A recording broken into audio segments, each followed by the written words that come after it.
Okay, we're recording. And I think we're about ready to begin. So I would like to introduce Lesley Ito of LIXON Library and Big Bow English Lab. She's going to speak about creating a successful extensive reading library today. Mhm. So let's all welcome Lesley. Okay. Woo! Thank you. Thank you for the woo. Nice to get a woo so early. Hi, Andy. How are you doing? Oh, it's fantastic Good. to see you. How are you? I'm doing great. Everybody, this is Andy Dowding, and he is the one who developed the LIXON Library system, which I'll be talking about later. So he is checking in Australia, all the way from Australia. Same time zone, though. Yeah, yeah, almost same time zone, 1 hour ahead. Oh, okay. All right, 1 hour ahead. Very good. Yeah. Okay. Well, Lesley, someone asks if they can record as well. Sure. Okay. Go ahead. Okay. So shall we get started? Sounds good. Okay. Let's get started then. Okay, everybody. So thank you very much for coming today. And yes, this session is about creating a successful extensive reading library. My name is Lesley Ito, and I have been in Japan for 27 years now. And I started getting interested in extensive reading about the year 2000 and started really building up my library about 2005. And I was making a lot of presentations about reading and literacy in the classroom. Um, so I'm really excited to share this with you. And I've always taught in an Eikaiwa school. And so that's kind of where I'm coming from on all of this. Okay, whoops. Okay, good. So I'm sure by now a lot of us, have some type of literacy program in our school. You're probably teaching the kids phonics. You're teaching them how to read. And one thing that we all struggle with is the best way to improve your reading skills is to read. But unfortunately, there's not enough time to read in class. Most of us have some type of program or only teaching the kids once a week. Sometimes the typical Eikaiwa class is about 50 minutes. So there's really not enough time to really spend, on reading and literacy skills and improving the students' reading. So a great solution for this, as you can see, the student is very excited to check out his own book and take it home and read. So the solution that I found was an extensive reading library. Extensive reading libraries are extremely popular these days on the university level. Not as common on the Eikaiwa level, but you'd be surprised. There are quite a lot of small schools, even schools that are, sort of one room in your house kind of schools that do have an extensive reading library. So what is extensive reading? Can I just get a quick, maybe an icon or something? If you do you know what extensive reading is? You could just give me a thumbs up or something. Yeah. Okay. Great. Great. Okay. So extensive reading. Oh, sorry. Went ahead of myself here. Extensive reading. Sometimes a lot of people don't really understand what extensive reading is. Okay. Let's talk about what extensive reading is not. Extensive reading is not reading something your teacher told you to. It's not traditional reading where you're looking at the text really, really carefully and answering a lot of the comprehension questions, or it's not the type of reading where you're looking up every word. It's not translating. Okay, that's more intensive reading. Extensive reading is basically reading many books that are chosen by the student, reading many very easy books. So either kind of at the student's level or, below the student's level, maybe a little bit above, but definitely a lot of very easy books. And reading can be done in class or at home. Of course, for an Eikaiwa school, most people will say, well, it's Eikaiwa, you should be practicing mostly listening and reading. But that's what a great reason to have an extensive reading library where students can take the books home. Also, extensive reading, there's so much research out there Unfortunately, a lot of it is on the university level, but there is a lot of research out there showing that extensive reading is a very, very effective method to improve students' reading skills. It is also a very, very effective method and a great approach if you want students who are motivated to read. However, a lot of teachers make the mistake of asking the question of, how can I motivate my students to read? That's really the wrong question. Don't ask that. Don't ask, how can I motivate my students to read? Instead, you really should be asking, how can I create an environment where students are motivated to read? This is, if you really want to read some more about this, actually, if you have, a school and you're very interested in, employee motivation as well as student motivation, look up self-determination theory. There's so much about that, and it really talks about how creating the right environment can create motivation. So what are qualities of a motivating extensive reading environment? There actually is a lot of research out there showing that one of the main things that gets a program going, makes it, and something that continues to make it successful, is a very enthusiastic leader. So whether that's the head of the school or one of the teachers, having an enthusiastic leader, is really a very, very key element. Also, having a literacy program in the school. Of course, you can't really expect students to read if you don't teach them how to do so. So, just setting up books and saying, okay, kids, just pick them up and start reading, that's not really going to work. You really do have to spend some time working on reading skills in your classroom. But of course, the extensive reading library can definitely complement it. Yes? Okay. Also, having a very wide variety of books, and making it very easy for students to browse the books and find the books that they like to read. A lot of this, of course, is a focus on improving reading skills, but you're also trying to work on getting students to find their own taste in books, to find, really what they like to read. Making it very easy for them so they feel like that they are able to choose what they want to read. Also having easy and fun checkout, which we'll talk about later. Definitely having a system where you have a scanner, like a barcode scanner to check out the books is just a lot easier and a lot more fun to check out books. And again, having the students feeling that they have freedom and choice to choose the books that they want to read. And also teachers and parents who are supportive of freedom and choice. I get this a lot sometimes with the parents who think that their children should be reading more difficult books. They ask me, why don't you make my child read something more difficult? And I said, that's not how it works. You really have to let the students choose for themselves. If you're just patient, you'll see. And usually, after a while, students will start choosing more difficult books for themselves. Anytime. Okay. All right. So having a curriculum that supports ER, of course, is really an important element of this. Teaching phonics in class. Once we get beyond phonics, I try to get the students to, reading graded readers as soon as we can.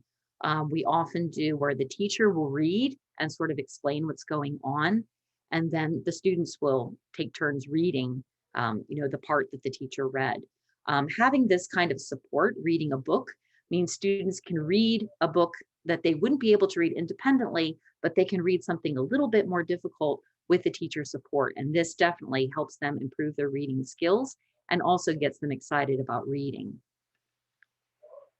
Also, even if you only have one series, it's really important to just let the students choose. My school probably has about 1,300 books in our library, but I didn't start off that way. I've been spending about 15 years building up my library. Even if you start with just one series, a lot of teachers think they have to start from the beginning and go through it. Just even if you have the one series, let the students feel like they have some choice within that series. And here are some two series that are very, very popular with my students. One is Jelly and Bean, and the other one is the Foundation Reading Library. Also, convincing, like I said, convincing the parents of the importance of choice and freedom. One of the parents, like I said, I mean, she was really like, my child should be reading something more difficult.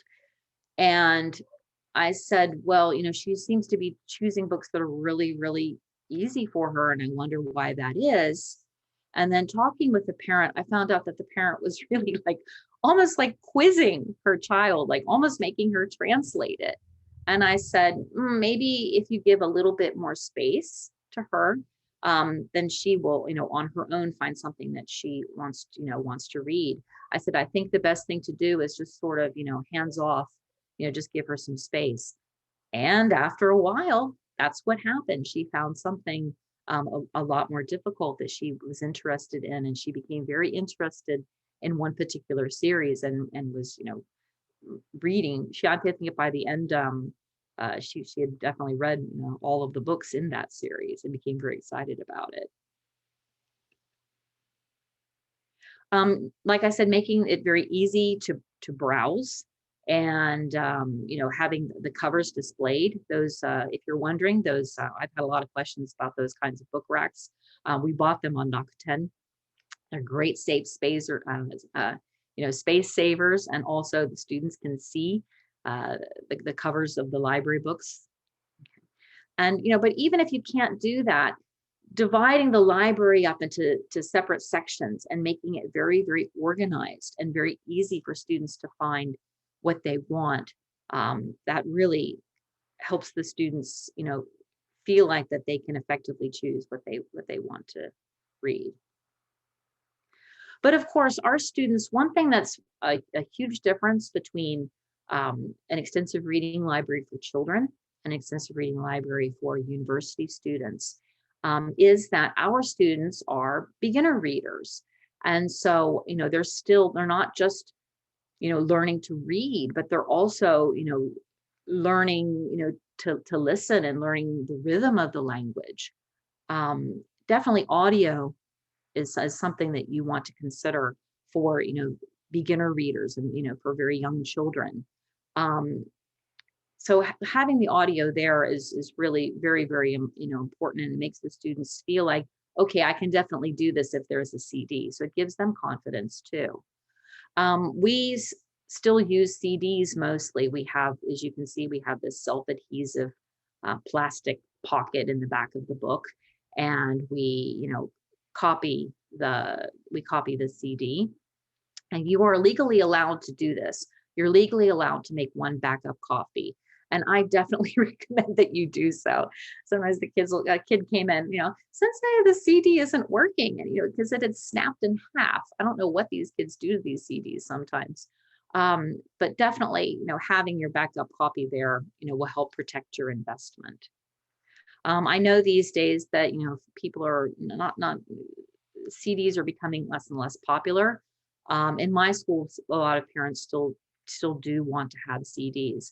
There are some schools that have, taken the audio and uploaded it onto their own school's website, and they have like QR codes on the books where the audio can be streamed. Okay, so you have all the elements. You have got enthusiastic teacher, and you are, you've got the literacy program in your school, and you've got your library, and you've got your, now what do you do? And if you read like a lot of, I was very frustrated at the beginning, and actually this led to, I just got a Master's of Science from Aston University, and this led to my dissertation research that I did within my own school, some action research, because I was very frustrated. It just sounded like, oh, if you put these books on the shelves, that everything's magically going to happen. And it sort of reminded me of that Kevin Costner baseball movie, The Field of Dreams. If you build it, they will come. Well, that doesn't really happen. it really doesn't happen. You need to have some other techniques will really help, bring in a lot of energy and a lot of use into your library. For my dissertation research, I studied 3 different methods. One of them is book whispering, which was inspired by the book called The Book Whisperer, which is a 6th grade teacher in Texas who had a recommendation system for her 6th grade students. First, I tried that, and I found out that the students really didn't like it. Students felt like my giving them recommendations, I thought of it as a suggestion, but the young students took it as a command, like sensei wants me to read this, so I have to read it even if I don't want to. They really didn't like that, so I moved away from that. So then afterwards, I compared and contrasted 2 different methods. One was peer-to-peer recommendation, which was a lot of effort on my part and really was not that effective at all. And Teacher Read Alouds, which was very easy to do and was extremely effective. So this is something that I really recommend to you.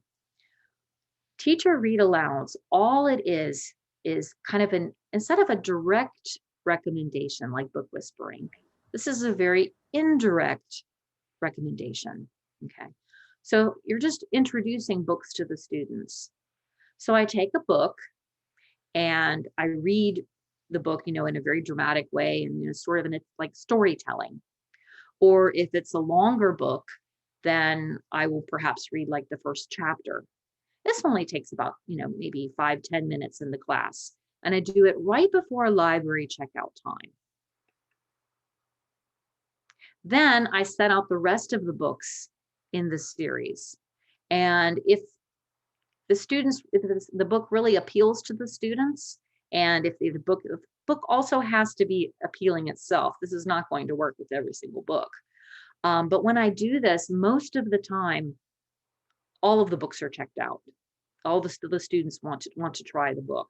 This is a very, very effective way to introduce and get students interested in the books in your library. Also, shared reading activities really motivate students to read. This is something that we did with, do you know the book Brown Bear, What Do You See? The students drew a picture of the different characters in Brown Bear, and we kind of acted out the story as if it was a chant. Especially for very young learners, this really gets them very excited about reading in general, about books in general. And, this is a very, active way to get them excited. Another way is to, have them make their own version of the story. So, using flashcards here with the words written down, students on their own without that much, input from the teacher can make their own version of the story. I had another LIXON Library subscriber, her class, they all made their own versions of the Pete the Cat story. Okay. So they, drew what different things turned Pete the Cat's shoes different colors. And that they were very, very excited about that. And then, that love of stories then translate into wanting to check out books to take home to read. So anyway, there's Andy. There's a picture of Andy and our students with their library cards. So I had, like I said, I got interested in extensive reading about 20 years ago. And about, 15, 16 years ago, I started building up my school library. And then Andy came about 10 years, after I'd been building up my library. And he's very good at coding, very good at IT, and said, what would you like me to make for you? And I said, I would really like to have a library management system. Every year I lose a couple books, and, I really would like to have an easy way to keep track of books. And so it was mostly just a management, idea I had in mind. We were really, really surprised how this contributed to, a very motivating environment for the students. It just brought a huge breath of fresh air into the library and into library time. The kids were very, very excited. at that time, of course, was not, during the Corona times, the kids could check out the library books themselves. Now we have the students have the book and the card, and the teacher scans it, so we're not touching shared objects. But the kids were just so excited to do this on their own. And I think a lot of it was, not only did they have to, writing, we had like a notebook, and the kids would write what books that they wanted to check out. Well, and some of the books have long titles, and for a first grader, it takes them a long time to write something like that. Instead of having a bar scanner that makes like a peep peep noise, that was a lot more exciting. So it was great because the students, small children at the developmental stage in their life, they should be checking out a lot of easy books. And now that we had a library scanner, they were able to, they could check out 5 books very, very quickly. And also having their own library card. I know when I was a child and, my mom took me to the town library to get my own library card, this was a very happy day in my life, and, made me, a lifelong love and a lifelong reader. Here we have another picture of another LIXON Library subscriber, American English School, and the kids were really, really excited. He sent me these pictures. He was just so excited when he got his library cards with the school logo on it. The kids were so excited to receive them. And, even the little kids, they're able to, kind of do this by themselves. Of course, once coronavirus is the area is over, we can go back to doing this. But, it makes them feel really good to be able to choose and then to check out their own books. And then when you have this, everything goes hand in hand. Everything is all connected. So you've got a literature program in your school. You've got library books where the students are very easily able to choose what they want to read. You have an easy way for them to check it out, so they can take it home to read. And then, this is how you create a reading habit. And once you've created a reading habit, then, the students are just, not only will they become, excited about reading and want to do more and more of it, of course, their reading skills really are going to improve, and their English school skills in general. Students that have really strong reading skills are usually students who, in the future are going to, improve. Okay, so why LIXON Library? So LIXON Library, what is it? Because sometimes people get confused. LIXON Library is a way to manage a physical library with physical paper books. When Andy and I first were talking about making this system, I said, just whatever you do, please don't make me have to set up a database before, because I'm busy. I'll never do it. I know I will never, ever do it. So instead, he created a system where when you scan the barcode on the back of the book, when you scan that ISBN number, it goes out to the internet and to available databases and finds the book for you. And so it automatically creates a database. So if you want to, you can go ahead of time and, using the bar scanner, quickly input the books into the system. That's not necessary to do. You can, the library will automatically build itself as the students check out books from your library. So it is a web-based system, so you don't need to worry about any type of compatibility issues or software getting outdated. You don't have to worry about that. So all you need is a barcode scanner and a tablet or computer with internet access. Here's using it with a tablet and a Bluetooth barcode scanner.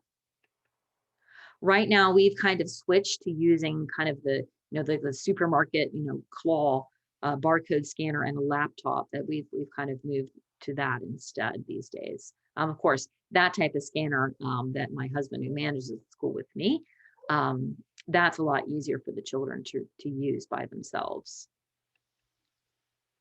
Okay. So why should you have an extensive reading library in your school, and how could LIXON Library help with this? And why should you do this at all? Well, definitely an active library is a competitive advantage for your school. especially with, English becoming, a formal subject in elementary schools. English schools are really going to have to, set themselves apart. They're, really going to have to, improve the schools of their students and show, why their school is valuable.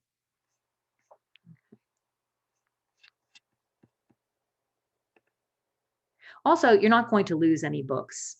Books, if you have a book with audio, that's pretty much like about 1,000 yen a book. I don't have any penalty system or anything like that if books are lost.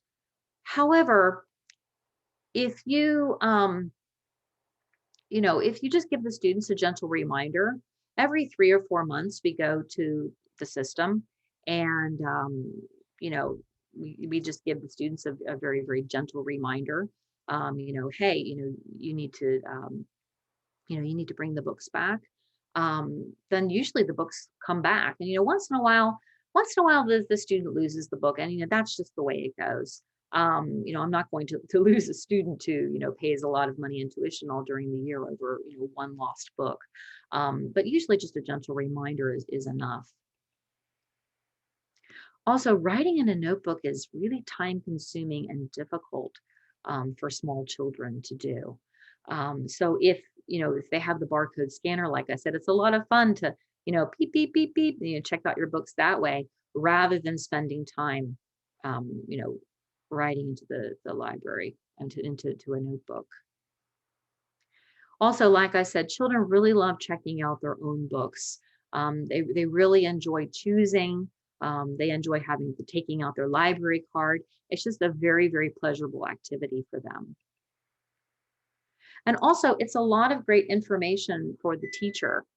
I just went through, every year I have a conference with parents, and it's just a lot of great information for me. I can see what the students have been reading. I can see, okay, your child has been reading a lot of, very, very short books with audio, but recently they're moving to books that don't have audio. That means progress is being made.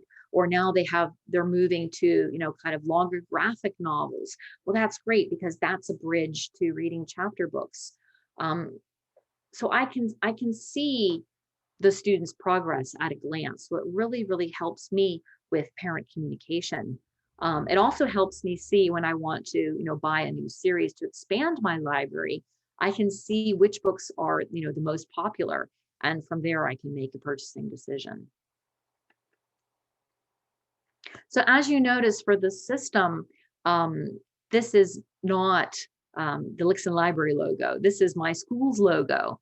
So schools can, put their own logo on it. And also, to get started, you'll also need 1 library card per student. You can order these with your school logo from LIXON Library, which, if you're really serious about this, I really recommend that you do. We have an agreement with a certain printer, and they make it on this special paper called Yupo paper. This paper is indestructible. It's waterproof. It's bend proof. I've had students, they bend the cards back and forth, and the card still works. So they're really very, very durable. But if you choose not to do that, you can also make your own using a free barcode generator from the internet. Get some printable stickers, and then you can stick them onto cards. If you do this, though, I highly recommend that you do not laminate them, because sometimes the glare from the lights onto the laminated card makes it difficult for the barcode scanner to read. We have just made a brand new multiple checkout feature. So students, when they put in their student code, when they scan their library card, then they can check out as many books as they want to. And then when the next student scans out their library card, the system recognizes, oh, this is a library card, and will put the student code into the field. So we used to have it where we had to go card book, card book, card book. But then from our subscriber feedback, we were able to make this new way, which I've been using. I love it.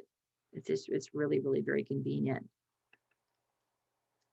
And also too, from our subscriber feedback, this also takes attendance. So we take attendance at the beginning of the class. So either the teacher can take attendance, or you can make it where the students can scan their library card once they come to class. And this is also connected to a line chat bot. So parents are able to see, when their child came to the class, when they were marked as, present in the class.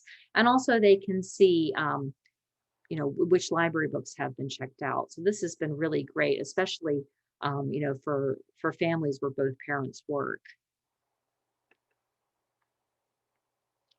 Okay, so again, just to give a quick summary on the features of the LIXON Library system. It's very, very secure. We have a free 2-month trial. We don't have any lock-in contracts. There's co-branding. You can put your own, your own school logo onto the system. It's pretty much works on most devices. You don't have to worry about any type of compatibility issues. And like I said, gives you a lot of insight to borrowing patterns in your school. Actually, to tell you the truth, we had a little bit of a situation where I had bought a lot of the Vera the Alien Hunter series. Became wildly popular in my school, and to the point where the kids were not borrowing any other books. They were only borrowing those books and no others. So I took all the books out of the library for like a 2-month period, and then the students started borrowing other books, and then I introduced them back in, and it's sort of kind of got the students to where, yeah, they still borrow that, but they also borrow other things too. So because I had access to that data and could really see what was going on, I was able to make a really good decision for my library and for my students. And also too, like I said, the self-building catalog for your library, you don't need to set really anything up. You don't have to make a big database or input any of the books or anything, which is really great for busy teachers. And so this is a subscription system. So like I said, Andy and I just created this for Big Bow English Lab for our school at the beginning, but we were just so amazed by the effect that it had on our library that we decided to make it available on subscription basis for other schools. And so it is just, a pay by the month, and it's just, dependent on how many students you have. And you can use it, you can use the same, on many different devices. Like for example, my husband, he gets the library books from the kids when they return it, and he returns them.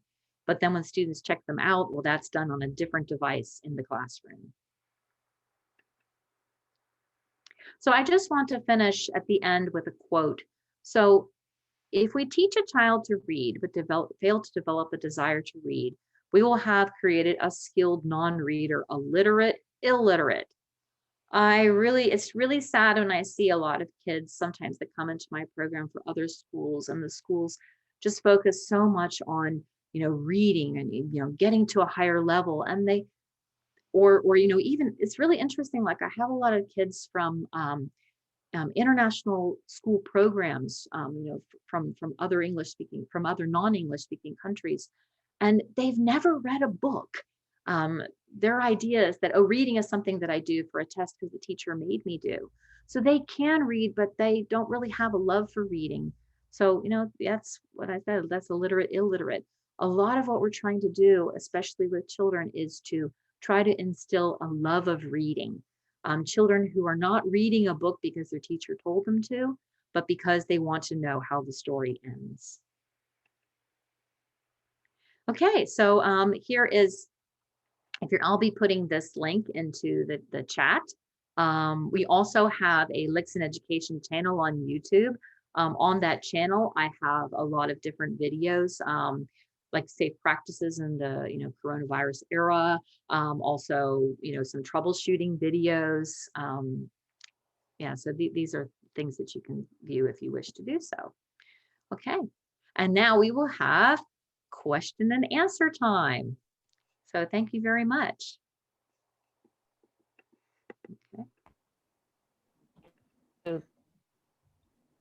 us Oh, I'm sorry. Alouds now, but about online books. Or I'm sorry. I'm having audio trouble Oh, no and problem. Okay, well, I hear you just fine now. So one more time, okay. please. Michiko wants to know if you're using paper books still. Yes, Okay. I am using paper books. Okay. As I know that there are some people who are very concerned about paper books, about coronavirus. As the video that I'm just about to put into the chat, I did some research on this, and a lot of people said they said that if you set the books to the side and just let them sit for about 24 hours, then the books will be virus free. So that's what a lot of libraries around the world have been doing. So yes, we are still using paper books. And if you're a little worried about it, set them aside for 2 days. If you're a little worried about, set it aside for 2 days. But yeah, I mean, in the video that I'm just about to put into the chat, you can see that's what the experts say. Because I was worried about that. It was really awful. I had to take my school online for about a month when the state of emergency happened in the spring, and the kids couldn't come to the library anymore. But then when the time came for us to go back to face, I was really worried about that. So I did a bit of research. Yeah. Does anyone else have a question? And also we have we have Andy here, so he can answer any of your technical questions. Can I show off my? Yeah, please do. They are awesome. I gotta say, these they really are like, it's kind of like almost like a reward. You know, yeah, my kids love their cards, and so they really do. I mean, the kids really get very, very excited about, having a library card. It's just, I think people sometimes don't really appreciate how important autonomy is to students, having that freedom, having that choice, feeling like a big kid, being able to make these types of decisions for yourself. It's extremely important to children. And when I was doing my research on motivation in extensive reading libraries, that just came up again and again and again in the surveys that I sent out to the students about various different things. Yeah. Claire asks if you can explain again how you build your database of books, because she has a lot of readers. And Marita wants to know if once a week, 50 minutes English class. Okay. Would you do library time every week? I see both of these. Okay. Okay, actually, I am going to go back to Michiko's question because I see she had a two-part question. Okay. All right. So yeah. So Michiko, I know that a lot of people are using online books. We do not. I mean, I just feel that for children, paper books are just a lot more appropriate. So we have been doing that. I told you what I've been doing, in the era of COVID. Do students actually read the books, or the students, actually, that was part of my dissertation research. I asked the students, do you actually read the books that you get? And the 70% of the students said, yes, I do. I mean, that's one thing about anonymous surveys, is that the children are brutally honest. They're brutally honest. The kids, I mean, they hold nothing back when it comes to, their turn to speak. And a lot of the parents do report that, yes, the students do read, the books at home. They do read the books at home. So, it's all part of, creating a reading habit. And I think that if we don't give the students freedom to read the books in their own way, on their own time, and if we're too suspicious of the kids, that takes the fun out of it. That kind of takes the fun out of it. Yeah, and I do actually, I have the students read aloud in class. So like I said, in the class, we have a book that everybody reads. So the teacher will read a little bit of it and explain, and then that one student will read the part that the teacher read. And so that a lot of students, when I did my dissertation research too, there's like really no research at all about, you know, our situation, about teaching kids in you know, an EFL environment for this. So I had to use a lot of research for, you know, children in America. There's a lot of research coming out of California, you know, that I used. And they said, oh, don't do that. Don't have the kids read aloud. It's so demotivating and da da da da. And I thought, oh boy, you know, I've been doing this for years. Am I doing the wrong thing? But when I asked my students, how do you feel about that? They said they liked it.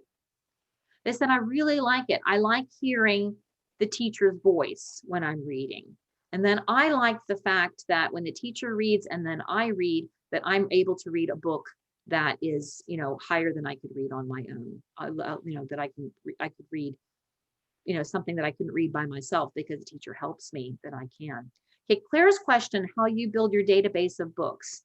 So like I said, when you scan the ISBN number, it will go up to the internet and will find that book for you and put it into your database. So it is a self-building database. So you do not have to input in anything. Now, I will say that occasionally, you know, we only get the information that the publisher puts in. Occasionally, the title might be a little bit off. It is super easy to edit that. So actually, yeah. So it's extremely easy to build the database of books. And Claire, if you could just put into the chat, Claire, are you there? I'm here. Hey, did that answer your question? Yes, and so multiple copies, they just come up as multiple on the database. Yes, I have about 8 copies of every book for my students. Right. So when you read, of course, the barcode scanner can only read what is on the barcode. So if you have multiple books, of course, they're going to have the same barcode, right? Yeah. But when they return it, if you really want to be sure about that, you could do, you know, when they return the books, identify. So they could put their library card and then return the books. So you could make sure that, but normally it would just, if you had multiple books and you just returned it, it would come up like, you know, who is returning this book? Okay. Yeah. So that actually has not been, I get that question from time to time. That's not really been much of an issue. Okay. Excellent, thanks. Okay, and I hope I'm saying your name right. Marita, is that your name? Okay, anyway, I will answer your question. Sorry. Huh? Moretta. Moretta, okay, all right, thank you for correcting me. Moretta, yeah, thank you very much for your question. Okay, so in a 50-minute class, my classes are 90 minutes. So my classes go, we have textbook for 30 minutes, reading for 10 minutes, then we have a 10-minute break, which is when we borrow library books. And also the kids do reading aloud to me every other week. And then we have the last 40 minutes of class. You know, every program has their own way of doing things. Some people have the students borrow books in between classes. Some classes, you know, they spend, you know, 5 minutes at the end of class or 5 minutes at the beginning of class. You know, if students have a tendency to kind of, you know, come in at different times. That's just something really that you need to find out what is best for your program. However, I will say that this is very valuable time. It's extremely valuable time. So, you know, definitely take a little bit of time in your classes to have the students, you know, have time to kind of browse and see what books that they want to read. Okay. Scott asks, do you have one copy of each book per student when doing in-class reading? Yes, I have class sets. Unless it's a big book. You know, if I have a big book, then everybody can see the same book. For smaller children, the big books work better because even little kids sometimes just to have the discipline to hold the book and not, you know, it's a little bit difficult for them to do. Pretty much like about second grade, their maturity level is to the point where they can do that. Andy, would you like to say anything at the end? Yeah, sure. What I did want to say was, you know, now that I'm back in Australia working in software in a corporate environment again. What I want to say is working on LIXON Library just remains to be an absolute pleasure. And part of that is I get to see all the joy it brings, I suppose, how useful it is as well to many people. It's certainly something that I don't get a lot in my daily day-to-day job, where we generally create software for corporate business problems, and they tend to not have a personality and all that sort of thing. So it's really great to see this system. Just as Lesley said, we first built it just as part of Big Bow, and now it just continues to be of use to other people too. It's really satisfying to see. Yeah, so I hope people continue to enjoy using it, and we'll continue to add, new features when we can and things like that. Okay. Did anyone have a technical question? Thank you. No. Okay. Thanks to you. No. Actually, I put a whole bunch of stuff, but then I realized I accidentally just sent it to Linda. Yes, instead. So now I'm sending it to everybody. Okay. we'll keep the room open a little bit longer so that everybody can get it. Right, right. So what I am putting in is just a general flyer. I am putting in something about our attendance function. Okay. Also explaining how to make your own library cards. And also flyers for like how much, different. So one thing I do want to say is sometimes people say, oh, well, yeah, I mean, it is, I will, and having a library, making cards, getting a scanner, all of this is definitely an investment, but it is really something that, will pay off. A lot of the books that I've had in my library, I've had the same books in there for about, 15 years. The kids really surprisingly do take very, very good care, of the library books. I get very few books that are damaged.